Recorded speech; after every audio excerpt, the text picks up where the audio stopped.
mau patung kek, mau manusia kek, jangan kau agungkan. Seperti engkau mengagungkan Allah. Nah di sini apa?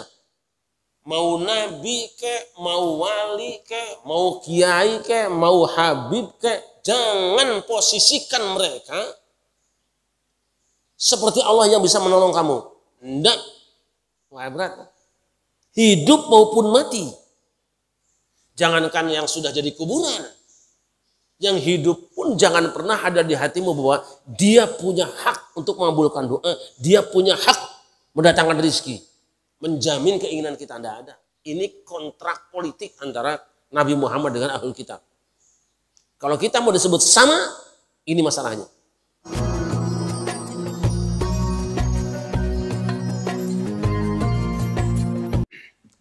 Kita akan membaca hari ini ayat 64 dari surah Ali Imran. A'udzu billahi minasy syaithanir rajim. Bismillahirrahmanirrahim. Qul ya ahlal kitab ta'alu ila kalimatin sawa'in bainana wa bainakum alla na'budu illa Allah wa la nusyrika bihi syai'an wa la yattakhidha ba'duna ba'dan arbaban min dunillah fa in tawallaw faqulu ashhadu bi anna muslimun. A'udzu billahi minasyaitonir rajim. Bismillahirrahmanirrahim. Katakanlah Muhammad, wahai ahli kitab, marilah kita menuju kepada satu kalimat pegangan yang sama antara kami dan kamu, bahwa kita tidak menyembah selain Allah dan kita tidak mempersekutukannya dengan sesuatu pun, dan bahwa kita tidak menjadikan satu sama lain Tuhan-Tuhan selain Allah. Jika mereka berpaling, maka katakanlah kepada mereka, saksikanlah bahwa kami adalah orang muslim. Shadaqallahul azim.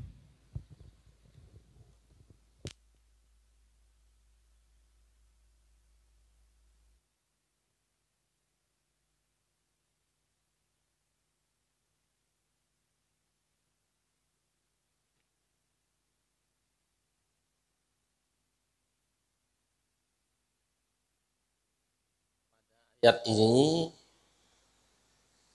Nabi kita Muhammad sallallahu alaihi wasallam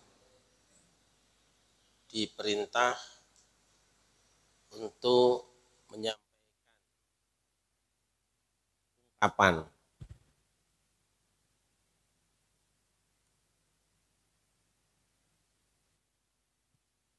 kepada orang-orang ahlul kitab, yaitu Yahudi dan Nasrani, yang menugaskan Allah, yang ditugaskan adalah Nabi Muhammad, tugasnya menyampaikan satu materi penting.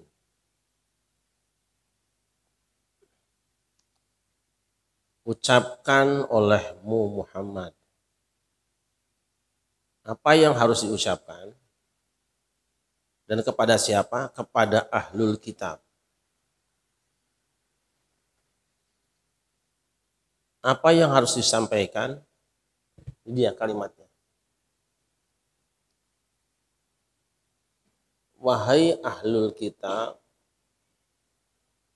ta'alau. Ta'al. Ayo sini.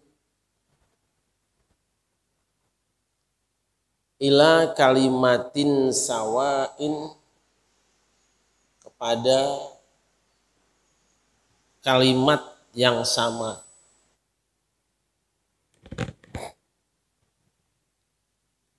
Kepada jalan hidup yang sama. Bainana wa bainakum, antara kami dan kamu.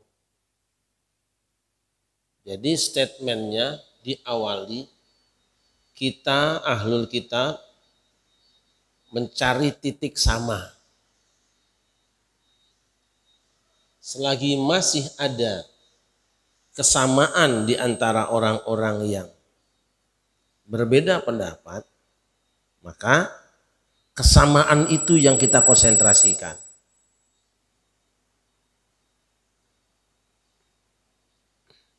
Apa? Allah na'buda illallah. Bahwasanya kita, kami dan kamu, kalau tadi kan bainana wa bainakum, kami dan Anda semua, kamu semua. Sekarang kamu dan kami sudah jadi satu. Nah yang di sini sudah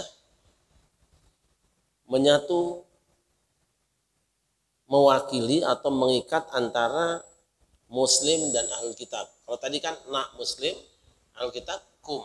Sekarang sudah, yuk. Sekarang kita sudah bareng, sama-sama kita berkomitmen. Apa? La na'buda. Tidak akan menghambakan diri, tidak mau menjadi budak, tidak mau memberikan peribadatan illallah kecuali kepada Allah. Lihat di sini, kata na'buda berhubungan dengan Allah. Mengapa saya tulis di awal di sini untuk ancang-ancang supaya keinget. Kan iyaka na'budu, lempeng. Berhubungan dengan kebesaran, kemuliaan, keesaan dan kemahasegalaan bagi Allah. Ini dia. Hanya kepadamu kami na'bud.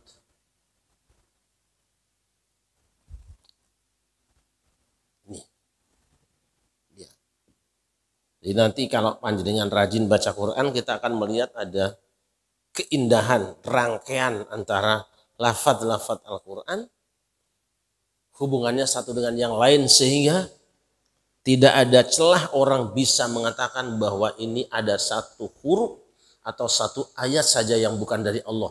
Tidak mungkin, tertutup oleh jaringan kata per kata itu. Saya juga kesulitan ketika mau nulis tafsir jaringan istilahnya. Wah, rumit banget. Ini membahasakannya bagaimana gitu. Jadi ketika saya nulis di rumah, menggambarkan Al-Quran, membayangkan Al-Quran, kemudian saya wujudkan dalam bentuk tulisan, papan sebesar ini itu, sudah saya bikin kecil-kecil tulisan, tidak bisa. Begitu saya tulis, sudah penuh, muncul lagi. Wah, ini kudu segede apa papan tulisnya? Dan saya yakin jangankan cuma segini. Kalaupun ini dinding masjid kita yang besar ini dipakai menjadi papan tulis untuk menuliskan hubungan ayat dengan ayat Quran, nggak akan cukup. Saya ambil contoh ini aja. Kita sudah sampai di surah Ali Imran, tapi dia masih nyantol di emaknya di surah Al-Fatihah, Ummul Kitab. Ali Imran kan anak kedua dari Al-Fatihah gitu. Karena dia orang ketiga. Udah ya, nanti daripada kemana-mana kita mau cepat saja sampai selesai. Udah saya ditunggu teman di rumah. Yang pertama, wahai ahlul kitab, ayo kita bareng-bareng berkomitmen untuk tidak menjadi hamba selain kepada Allah. Tidak akan mempersembahkan peribadahan. Apa saja yang berbentuk na'budah, berbentuk ibadah, kita sepakat. Hanya untuk Dia.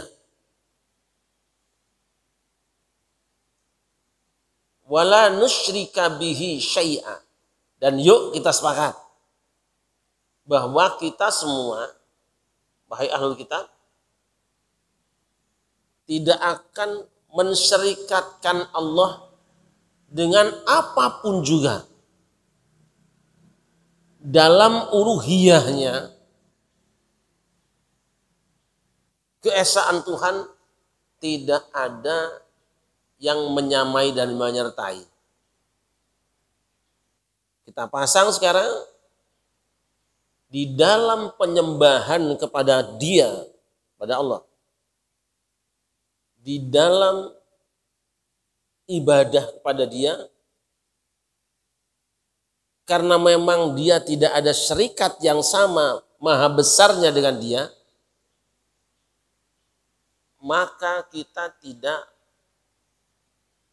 melakukan tindakan yang bersifat ibadah untuk selain Dia, dan ketika kita beribadah kepada Dia tidak menyertakan motivasi lain selain Dia. Nusyrika bihi syai'a. Jangan muncul dalam pikiranmu, jangan muncul dalam benakmu bahwa ada yang maha besar selain Dia. Dia maha besar. Dan hanya Dia yang berhak diperhamba. Kamu dengan jenderal, kamu dengan profesor, kamu dengan doktor, kamu dengan pengusaha, sama posisinya. Abdunnya Dia, hambanya Dia. Maka kamu jangan pernah memposisikan diri sebagai hamba bagi selain Dia. Siapapun dia. Karena posisinya abdun semua.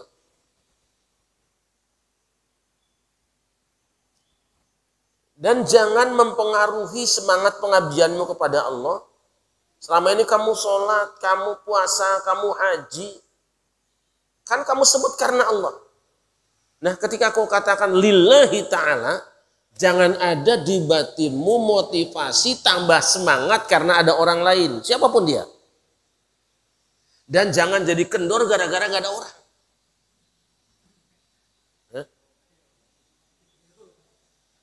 Selagi masih ada yang mempengaruhi jiwamu untuk tambah semangat beramal, semangat beribadah, maka nusyrika bihi syai'a. Kita secara tidak langsung geus ngarejengkeun, merendengkan dengan Tuhan satu zat yang kebagian jatah pengabdian kita. Sulitnya ada urusan ini. Kalau yang lahir gampang saja kita kan, salat menghadap Ka'bah, ya betul. Usolli lillahi ta'ala, Allah, betul. Tapi Allah tidak melulu melihat mulutmu dan gerakmu, tapi yang utama walakin yanzuru ila qulubikum. Yang dilihat itu ketika kamu mengatakan Allahu Akbar, Allah yang maha besar, di hatimu apa? Dia atau yang lain? Ketika kau khusyuk sholat, bacaannya diperpanjang dengan bacaannya sudes, itu keindahan bacaan itu karena kamu ingin dipuji oleh Dia atau karena siapa jamaahnya? Ya saya mah 50-50 deh katanya. Separuh buat Allah, jamaah juga. Itu dia. Sekarang kondangan misalnya.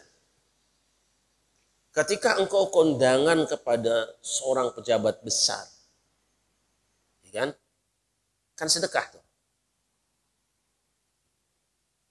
Dalam hatimu yang menyebabkan amplopmu tebal itu Allah atau tuan rumah.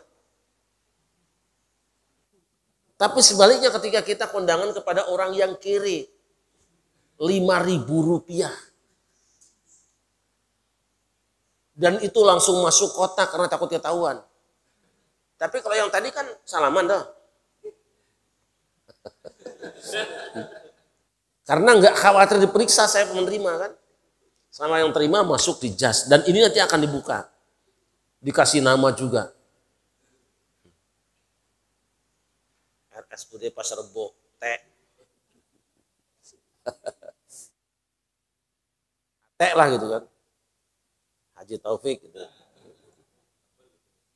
Nah, yang menyebabkan engkau menyerahkan amplop, memberi amplop besar dan kecil itu sebetulnya karena pengaruh orangnya atau karena Allah saking ikhlasnya. Nah, sudah ya. Satu, uluhiyah jangan terganggu. Bahwa yang layak dipertuan, yang layak diperhamba, yang layak dimuliakan hanya dia. Kalau begitu yang lain apa? Yang lain kemuliaan itu hanya pinjaman aja. Gak lama kok. Apa lamanya? Dan kebesaran orang umumnya bukan karena dirinya sendiri. Jarang yang karena dirinya sendiri. Pedagang kaya kan karena pembeli.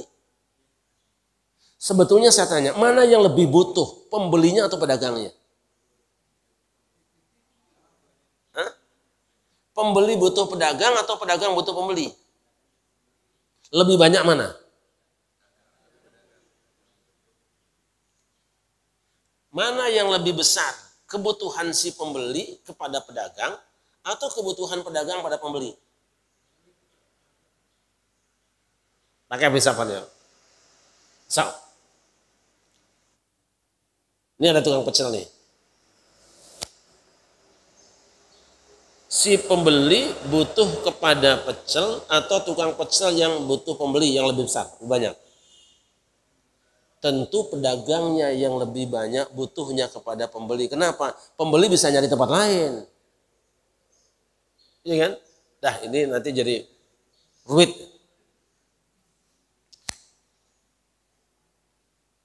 Wala nusyrika bihi syai'an. Yang pertama, karena uluhiyahnya kita meyakini bahwa yang maha besar hanya dia, bahwa yang layak untuk disembah hanya dia, maka aku tidak akan menganggap besar kepada siapapun makhluknya, dan aku tidak akan melakukan satu tindakan ibadah sedikit pun dalam hatiku ada motivasi ingin dihargai makhluknya. Nah, itulah tauhid uluhiyah yang membuahkan tauhid fil ibadah, tauhidul ibadah. Kemudian yang kedua, wala yattakhidha ba'duna. Oh, sudah. Saya akan baca bahwa kalimat ini, lanjut dulu ya. Wala yattakhidha ba'duna ba'dun. Jangan ada di antara kita sesama manusia yang memperlakukannya sebagai arbaban min dunillah. Jadi kan, kalau tadi Allah, sekarang ar-Rabb. Nah ini dia. Wa iyyaka nasta'in. Ini dia nih. Nasta'in itu berhubungan dengan Rabb. Rabb itu arbaban jamaahnya.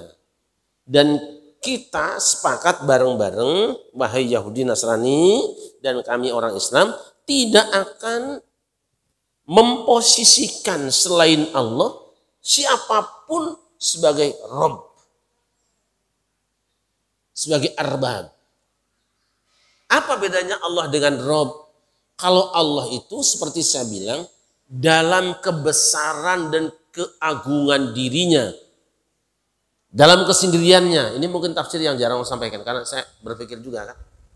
Tapi kalau ar-Rabb adalah perbuatan Allah. Allah dalam arti perbuatannya.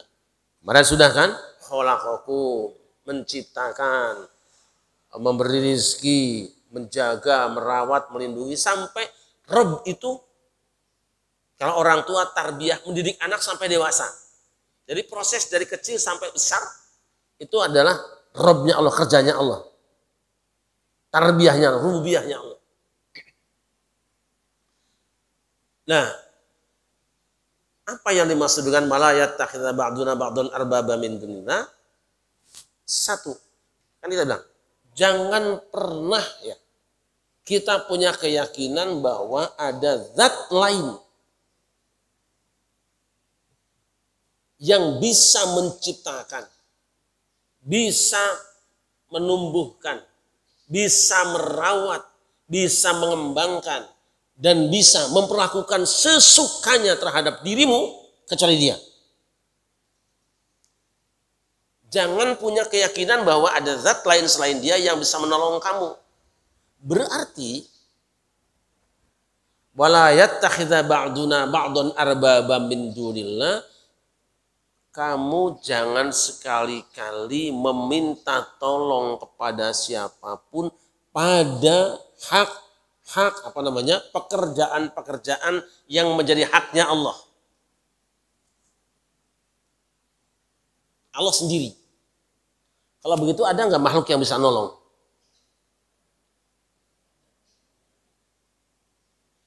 Ada nggak makhluk yang membuat kita bisa makan? Itu Rob, haknya Rob semua. Ini kan hati sulit. Tidak ada seorang pun selain Allah yang bisa menciptakan, yang bisa merawat, yang bisa membuat kita besar, tumbuh sampai dewasa, dan yang bisa mengobati badan kita ketika sakit badan kita. Kalau begitu, sesama kita itu sama. Jangan pernah ada seorang pun di antara kita, wahai ahli kitab, yang memposisikan manusia seperti zat yang bisa memberi rizki. Akhirnya apa? Minta rizki ke dia, minta tolong ke dia, hidup maupun mati. Angel lagi.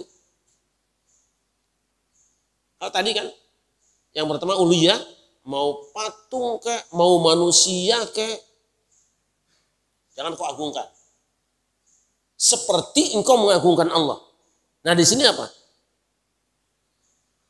Mau nabi ke, mau wali ke, mau kiai ke, mau habib ke, jangan posisikan mereka seperti Allah yang bisa menolong kamu. Enggak. Wah berat. Hidup maupun mati. Jangankan yang sudah jadi kuburan. Yang hidup pun jangan pernah ada di hatimu bahwa dia punya hak untuk mengabulkan doa. Dia punya hak mendatangkan rezeki. Menjamin keinginan kita, tidak ada. Ini kontrak politik antara Nabi Muhammad dengan Ahlul Kitab. Kalau kita mau disebut sama, ini masalahnya. Jangan dikira bahwa arbaban itu berarti nyembah. Bukan. Bukan. Prakteknya, saya akan baca dulu. Pesan ini sebenarnya sudah ada dalam kitab suci mereka. Saya bawa kitab Bible. Ini memang saya sarahin pakai ayat Quran sudah lama. Dalam kitab perjanjian lama tentang tauhid ini.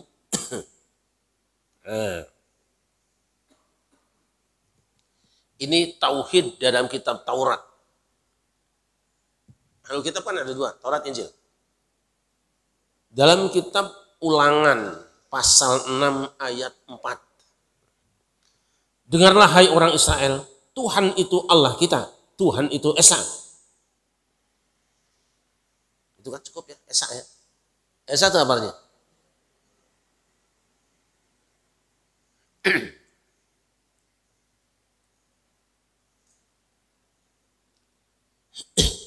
Kasihilah Tuhan Allahmu dengan segenap hatimu dan dengan segenap jiwamu dan dengan segenap kekuatanmu.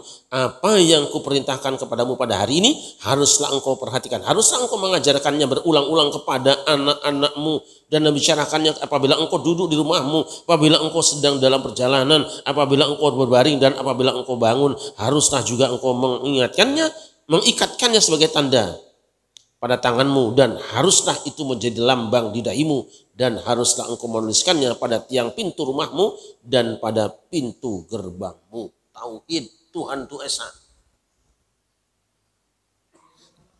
Dan perjanjian lama kitab Ulangan pasal 6. Kitab Ulangan pasal 6 dari ayat 4. Sekarang Injil.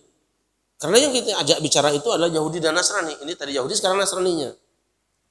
Injil dalam kitab Markus dan Yohanes. Saya baca kitab Matius ya. Markus pasal 12.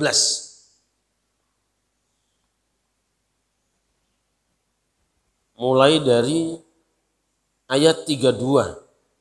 Markus pasal 13 mulai ayat 32. Ini saya agak sedikit hafal karena dulu saya sempat kursus lama dan memang setelah selesai menghafal Quran saya menghafalnya dikit-dikit. Lalu kata ahli Taurat itu kepada Yesus, tepat sekali guru. Bukan. Mulai ayat 28, lalu orang ahli Taurat yang mendengar Yesus dan orang-orang Saduki bersoal jawab dan tahu bahwa Yesus memberi jawab yang tepat kepada orang-orang itu, datang kepadanya bertanya, hukum manakah yang paling utama? Jawab Yesus, hukum yang terutama ialah dengarlah hai orang Israel, Tuhan Allah kita, Tuhan itu Esa.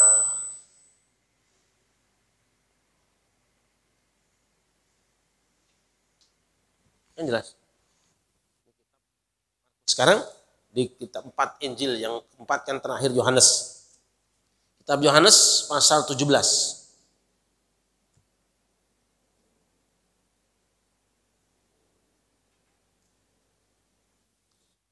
Pasal 17 ayat 3.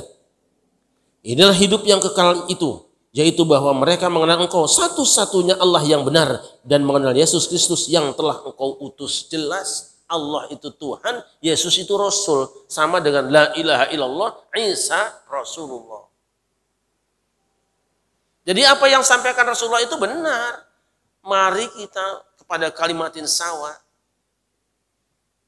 Baik dalam Taurat maupun Injil dikatakan bahwa Tuhan itu Esa. Ayo kita mau Esa enggak sekarang? Kalau sudah sama-sama Esa selesai. Tapi prakteknya ittakhadhu ahbarahum wa ruhbanahum arbabam min dunillah.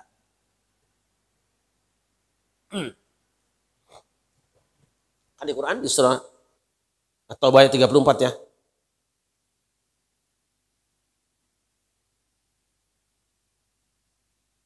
Qalatil Yahud Uzair ibn Allah. Wa qalatin Nasara Al-Masih ibn Allah.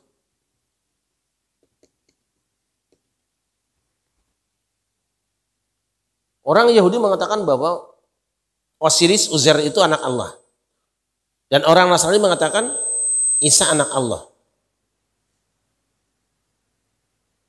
Kalau anak Allah berarti Allah juga kan, anak ayam ya ayam. Mereka sudah melanggar la na'budu illa iya. Ilallah. Kemudian ayat berikutnya, ittakhadhu ahbarahum wa ruhbanahum arbaban min dunillah. At-Taubah ayat 35. Mereka menjadi ahbar, ini ulama Yahudi, dan ruhban, ulama Nasrani, arbaban min dunillah. Ini dia nih. Mereka kan tidak boleh. Wala yattakhidha ba'duna ba'dan arbaban. Janganlah sesama kita, sebagian di antara kita mengangkat seseorang sebagai arbaban yang diyakini punya kemampuan rububiyah.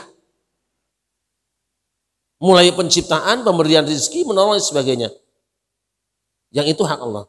Faktanya orang Yahudi dan Nasrani ittakhadhu ahbarahum wa ruhbanahum arbaba min dunillah. Bukan nyembah secara fisik, bukan. Karena nyembah kan tadi sudah. Uzair dan Isa. Sedangkan arbabnya para ulama bukan disembah. Tapi apa? Mereka memperlakukan para ulamanya, itu ahbar dan rumadi itu, menganggap mereka orang-orang yang punya kemampuan seperti Tuhan. Mereka dianggap orang-orang yang bisa ikut menyelesaikan urusan mereka seperti Tuhan. Maka apapun peraturan, apapun ajaran yang mereka keluarkan dipatuhi. Karena dianggap apa? dia memang punya kuasa itu.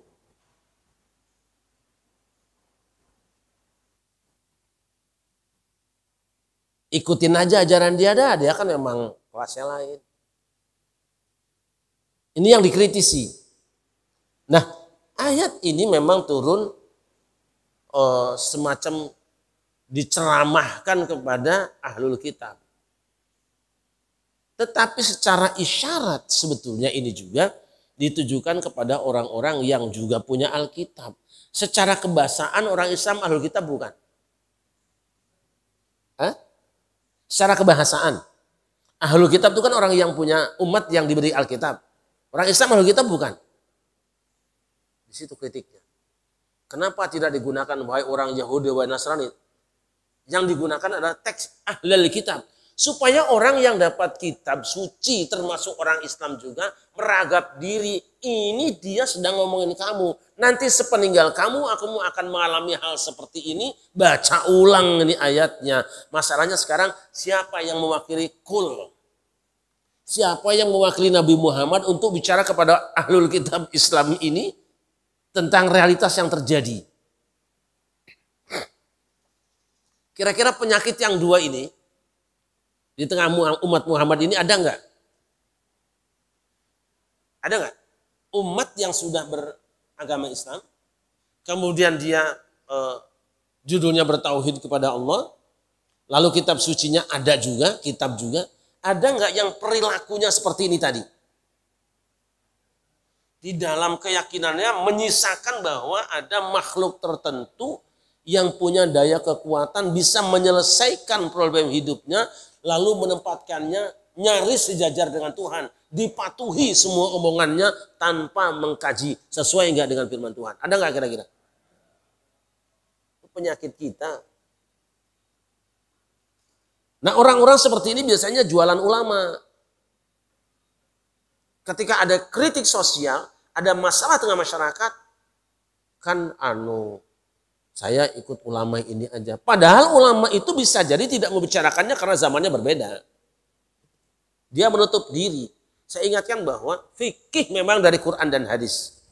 Tapi fikih bukan Quran dan hadis. Gitu ya? Kenapa? Fikih itu beragam. Quran hadis tidak beragam. Quran itu juga, tapi fikihnya bisa berubah dan bertambah terus ila yaumil kiamat. Maka orang yang ulama berpegang pada Quran dan hadis. Tetapi ulama bukan Quran dan hadis. Buktinya mana? Quran dan hadisnya itu juga. Ulamanya berganti, kadang-kadang pendapatnya juga berbeda. Maka kita harus siap itu. Harus siap. Jangan kita suka, enggak pokoknya ini. Tidak bisa seperti itu. Kita uji kebenaran orang itu atau kita teliti mengapa orang itu berpendapat seperti itu. Saya kira maksudnya tahu ya. Jangan jual ulama. Nih ulama ini kayak gini, ini kayak gini. Kamu gimana sih? Jangan. Ini dia. Hah? Ya uji materinya kembalikan pada Quran dan al-hadis. Kan banyak lah apa yang pernah diterima oleh sebagian ulama, kemudian pada generasi berikutnya tidak diterima. Tapi yang kemarin tidak dipersalahkan, wong itu sesuai dengan zaman dan pengetahuannya. Tapi hari ini ketika ada kritik, dia berubahlah sesuai dengan kebenaran kritik itu sendiri. Jangan mati kita. Pokoknya mah enggak, dulu juga begitu. Dulu orang kan kiblatnya ngadep ke sono, saya mau ke sono aja. Nggak bisa. Teknologi bisa mengubah ibadah enggak? Bisa enggak? Kok nggak ada yang protes? Nabi nggak pernah pakai kompas dulu, enggak. Udah aja sholatnya ngira-ngira aja, matahari aja. Tapi sekarang orang pindah kiblatnya gara-gara apa? Gara-gara kompas juga kan? Matahari juga kan? Berapa kali? Hampir tiap tahun kita pindah kiblatnya. Pada tahun ini tanggal sekian, jam sekian matahari tepat di atas Ka'bah. Maka kiblat kita di situ. Muter masjidnya kan? Sekarang ada nggak masjid yang sajadahnya lempeng? Ya ada yang lempeng karena apa? Rubah melulu. Itu loh. Jelas ya? Jangan menolak teknologi lah. Justru Allah yang maha besar itu membimbing umat ini dengan kehebatan teknologi supaya apa? Perselisihan di antara mereka lebih mudah diselesaikan karena medannya sangat luas. Ya sudah ramai pendapat daripada kelamaan ini aja deh, sok coba. Gitu. Kiblatnya mana? Sono. Dulu kan cerita Imam Nawawi ya, Syekh Nawawi ketika kiblat kan di Masjid Qojan kan. Oh itu. Ya zamannya lah, zamannya, dan itu karomah kan. Kalau sekarang karomahnya kan kolektif pakai teknologi. Nah, ketika sekarang sudah punya kompas, punya Google Maps juga kan, masa mau nggak percaya kita? Ya walaupun kadang-kadang lebih baik nanya ke orang kalau memang dalam hal-hal yang dekat ya. Map itu kadang-kadang juga cari yang jauh aja dia. Ini alamatnya alamat Gojek, ongkos yang hari gitu. Nah seperti itu. Ketika ada sesuatu yang diperselisihkan di tengah umat, kalau sudah datang zamannya, pasti Allah akan memberikan sarana untuk menemukannya. Jangan mengingkari itu. Jangan mengingkari. Kok mengingkari ketinggalan zaman kita?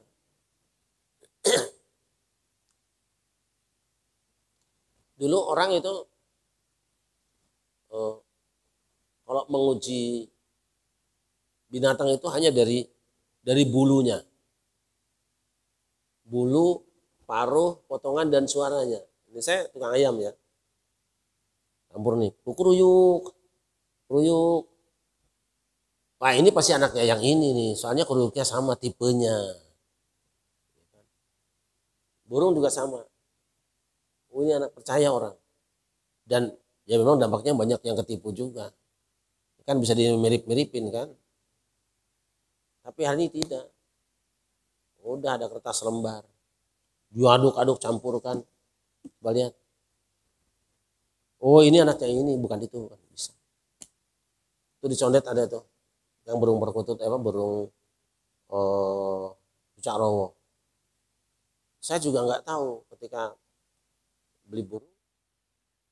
Itu kayak KTP-nya itu. Kayak KTP-nya. Si tukang burung mah cerdas saja. Ini ya nih, oh ini bukan nih Pak, ini bukan ini kata dia. Coba lihat gelangnya nomornya ini, coba lihat. Ini gelangnya nih. Nah ini baru satu induk nih. Ini nomor gelangnya sama, kodenya sama gitu kan. Saya dikasih lah 2 biji. Ini adalah anaknya yang itu. Tapi yang ini satu lagi anaknya dia. Ini kita pertemukan, jadi ini bukan satu induk. Nah ini suratnya. Dapatnya di mana Pak? Ini suratnya dapatnya dari BSD di Serpong. Udah dekat saya. Namanya apa? Ini DNA. Manuk tes DNA. Orang nggak bisa menolak itu. Dan semua sepakat. Maka dikasih nomor kode. Itu 42A, 42B misalnya. Berarti ini satu induk. Gitu. Kalau beda ya beda. Nah teknologi itu sebenarnya akan di kemurahan Allah, kemudahan dari Allah untuk hamba-hambanya. Karena problem sangat besar, maka kemudian supaya cepat selesai, kan tidak mungkin kita mengumpulkan orang sedunia kan. Ijma sedunia ulama berapa? Dulu kan ulama yang besar cuma sekian orang, sekarang banyak banget. Semua punya fatwa. Maka diselesaikan dengan teknologi yang adil. Maka saya ketika ditanya setuju nggak IKN pindah? Ya namanya udah keputusan setuju aja, walaupun aslinya kalau boleh mikir saya nggak suka. Nggak suka dengan kebijakan pindah. Kenapa? Sekarang tuh nggak butuh ibu kota yang luas kok. Cukup aja presiden pakai laptop satu beres. Nggak butuh kantor yang gede-gede kan. Menteri nggak usah banyak-banyak, 10 maksimal. Menterinya Tuhan aja 10, malaikat banyak amat. Kabinet Tuhan cuma 10 kan, malaikat cuma 10 macam kan. Masa ngurusin se-Indonesia aja banyak-banyak menteri. 40 ya, nah itu kan dimakan rakyat semua juga. Banyak kementeriannya ganti lagi, maka semua kertas kop, semua stempel, semua pelang papan nama tuh ganti semua mereknya kan berapa triliun itu. Ya yang seneng yang proyeknya aja itu. Jadi saya bukan tidak setuju dengan pindah IKN, memang sudah waktunya mungkin pindahkan, tetapi masalahnya sebenarnya kita tidak butuh ibu kota segede gitu, cukup segede masjid ini kok. Ya kan? Cukup. Presiden pegang satu laptop, wapres satu laptop, udah aja bisa ada di mobil di mana-mana, nggak usah ada apa-apa. Memang mau apa? Mau apa? Jalan-jalan gitu, muter-muter di situ? Enggak kan? Kan nggak harus datang nih, enggak, cukup laptop aja. Tidak mau memanfaatkan teknologi, maka jadi primitif perilaku kita. Gitu loh. Akhirnya apa? Nah, kalau sekarang misalnya Kalimantan disebutnya paru-paru dunia kan? Paru-parunya udah anaplek. Hah? Lama-lama jadi apa? Penyakit apa? TBC. Ampek. Paru-parunya dirusak sekarang. Nah, tapi ini kan pikiran sendiri nggak harus dianggap kan? Cuma mau saya punya pada mikir gitu ya. Jangan cuma mikirin dapat apa. Ya tapi ini juga membahagiakan banyak orang, calo tanah ya kan. Orang-orang yang beli tanah duluan ada itu. Orangnya bebaskan dulu. Jadi meskipun berbeda pandangan politik, ketika sudah bicara soal yang berhubungan dengan dirinya, maka dia nggak akan kritik. Orang boleh serang seorang tokoh lurah, cuk. Tapi ketika urusan bahwa di sini diizinkan buka warung, kebetulan dia punya warungnya, diam pasti dia. Nggak akan kritik dia. Sama juga dengan IKN kan, boleh serang presiden, cuk. Tapi saya jual beli tanah di situ, saya nggak akan. Kayak apapun bencinya saya dengan dia, tapi kan ada keuntungan di situ ya. Untuk hal ini aku diam aja lah.